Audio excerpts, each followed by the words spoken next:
So yes, hey everyone, this is Otis and welcome back to another episode of the Jam series. Today we will be studying the chapter The Cold Within.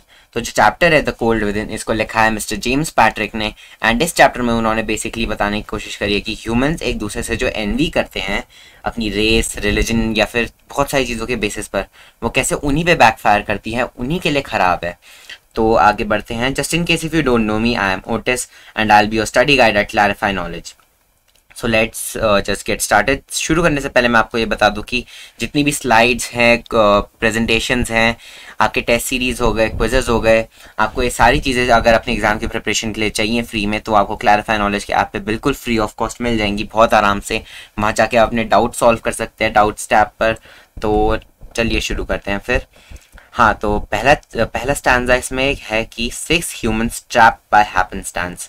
Happenstance का मतलब होता है by coincidence. In bleak and bitter cold. Bleak and bitter cold का मतलब होता है बहुत ज़्यादा ठंड थी, बहुत ज़्यादा. Each one possessed a stick of wood. Each one possessed a stick of wood. इसका मतलब है कि 6 stick of woods थे हमारे पास in total वहाँ पर. और so the story told.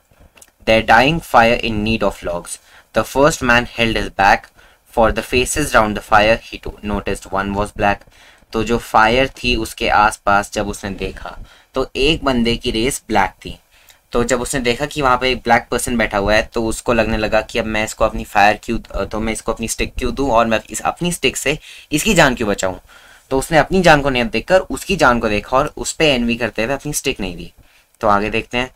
The next man looking across the way saw one not of his church. Not of his church का मतलब वो क्रिश्चियन था, क्योंकि चर्च होती है क्रिश्चियंस की, ठीक है, वो एक क्रिश्चियन था. And couldn't bring himself to give the fire his stick of birch. उसके पास एक स्टिक ऑफ बर्च थी. बर्च होता है एक टाइप ऑफ वुड होता है जो कि थोड़ा सा लाइट इन कलर होता है. तो इस स्टैंजा में हुआ क्या, जो सेकंड मैन था उसने मना कर दिया अपनी स्टिक देने को जस्ट बिकॉज वो अकेला क्रिश्चियन था उस ग्रुप में. The third one sat in tattered clothes. Tattered clothes का मतलब बहुत फटे से होते हैं ना, पुराने खराब से दाग लगे हुए कपड़े, बस tattered का मतलब वही होता है. He gave his coat a hitch. Hitch का मतलब ऐसे झट से जब हिलाते ना कोट को, बस वही चीज़.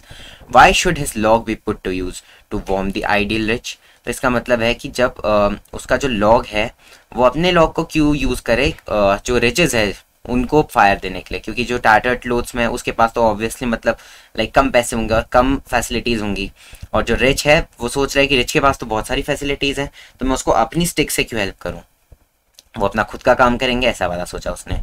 तो the rich man just sat back and thought of his wealth he had in store and how he keep what he has earned from the lazy shiftless poor. तो जो थर्ड मैन था वो rich था, ठीक है, he was a rich man, and उस rich man ने अपने वेल्थ के बारे में सोचा जो उसके पास रखी हुई थी back at the store. But उसने सोचा कि अगर वो उसकी जो वेल्थ है तो वो ऐसे लोगों को क्यों दे जो कि लेजी शिफ्टलेस पुअर हैं, ठीक है. उसने भी यही सोचा कि मैं अपनी लाइफ को ना देखकर दूसरों की लाइफ को देखूं, कि मैं उसकी लाइफ क्यों बचाऊं.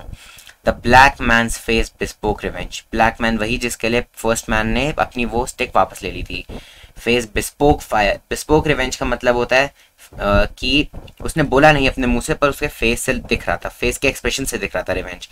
As the fire passed from his sight for all he saw in his stick of wood was a chance to spite the white. Spite the white का मतलब होता है कि स्पाइट का बेसिकली मतलब है उनसे रिवेंज लेना, उनको एक ऐसे वे में हर्ट करना जो आप डेलिबरेटली कर रहे हो, आप गलती से हर्ट नहीं कर रहे, आप जानबूझ के उनको हर्ट कर रहे हो. The last man in this forlorn group. Forlorn का मतलब बहुत दुखी सा, जो कि काफ़ी ऐसा डिस्टर्ब सा ग्रुप था.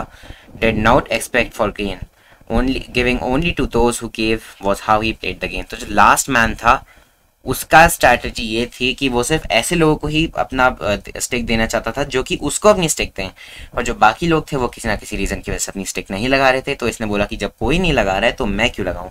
तो सबने अपनी जान नहीं देखी, सबने दूसरों की जान देखी कि मैं इसकी जान क्यों बचाऊं, और उसको एनवी करते हुए उन्होंने अपनी स्टिक्स भी नहीं दी. तो their logs held tightly in death's still hands was proof of human sin. They didn't die from the cold without, they died from the cold within. तो अब डेथ स्टिल हैंड्स, इसका मतलब होता है बेसिकली यहाँ पर कि वो सारे लोग जब मरे तब उनके जो हाथ थे, कोल्ड हाथ, क्यों जब वो मर जाते तब वो उनके हाथ जो होते हैं ना स्टिल हो जाते हैं, क्योंकि तब हिल नहीं पाते. तो डेथ स्टिल हैंड्स इसका मतलब डेड मैन के हार्ट में जो लॉक्स थे was proof of human sin. Sin का मतलब पाप। They didn't die from the cold without. Cold without का मतलब बाहर से जो ठंड हो रही थी उसकी वजह से नहीं मरे वो। They died from the cold with in. Cold with in मतलब जो उनके दिलों के अंदर जो एक दूसरे के लिए कोल्ड फीलिंग्स थी उनकी वजह से उनकी डेथ हुई। तो इसी के साथ हमारा ये चैप्टर फिनिश हो चुका है। मैं आपको फिर से बता दूं, अगर आपको स्लाइड्स और क्विजेस को एक्सेस करना है तो आप क्लैरिफाई नॉलेज के ऐप पे राइट अवे जा सकते हैं। I would highly recommend using that app. और इस सेशन में इतना ही रखते हैं, तो मिलते हैं आपसे अगले वीडियो में। Thank you.